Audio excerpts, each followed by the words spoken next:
The summer I turned 9, I climbed a shrouded peak in China with my older brother. Tai Shan it was called, tall mountain, named I suppose by lowlanders who let steep cliffs and twisted pines deceive them. It wasn't much of a mountain. We started up before dawn, climbing a cobblestone trail laid centuries ago along a gorge where water rippled down. We stopped at a lookout below the summit and watched the sun break through.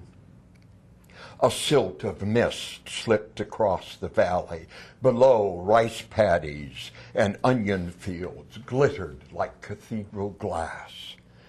Wood smoke and damp grass salted the air where we were. Down in a thicket of pines, we heard the whing and crack of axes. Our breakfast was plain, scrambled eggs, hot chocolate filmed over on the top, and greasy fried potatoes, half raw inside but scorching hot. I still like them that way. Afterward, we scattered scraps to the birds and scoured our skillet in the dirt. Then we hiked on up to the summit, playing Marco Polo or Balboa. We found 6 lizard eggs on a ledge where the sun would warm them slowly. We cracked the shells and let the blind green and yellow embryos sizzle in raw sunlight. The membranes melt away like butter, the soft mucilaginous flesh dry into thick balls of snot. It was not my first confrontation with death, nor my last. In Asia, it was commonplace to see a corpse in a river, a severed head on a pole. But it was my first killing, my first murder, and it scars my sleep with nightmares.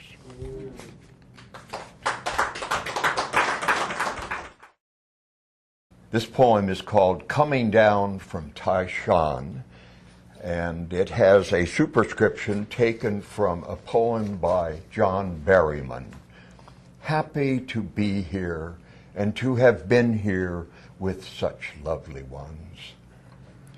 Jim, it's me again, your brother, coming down from Mount Tai Shan. I know that's redundant. Shan means mountain. Tai suggests tall or exalted. It isn't like I described it a lifetime ago. The year you ended your life, I wrote these words. The summer I turned 9, I climbed a shrouded peak in China with my older brother.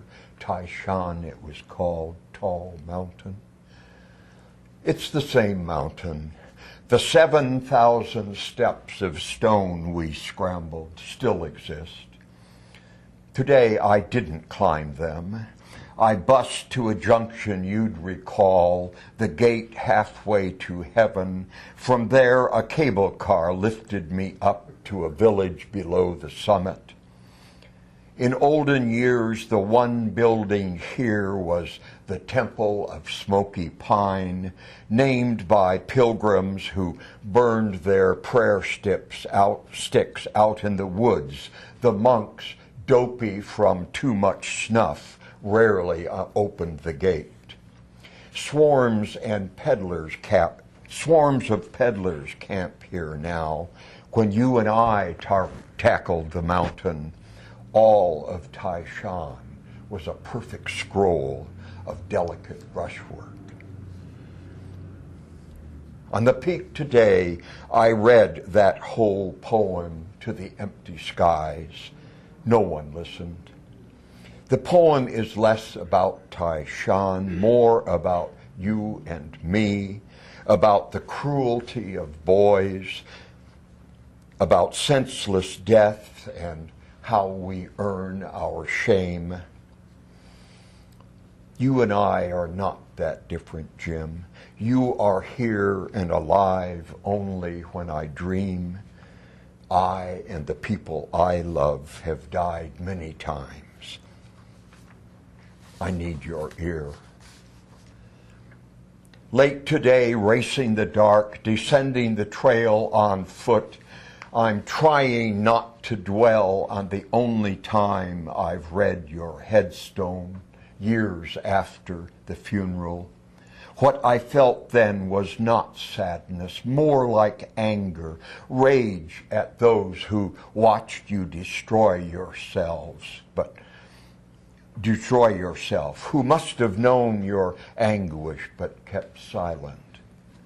No one swallows that many painkillers just for attention. Do I judge too harshly? Your headstone is brief. Not a single word about all those lives you saved by the doctor who could not heal himself. I'm troubled about what I'm writing, Jim. No finished poems last year, now 4 in a couple of months. Do you see a connection? Am I too much into the dream songs of Berryman? You and Berryman gave up the same winter. Like Henry did, I followed a god.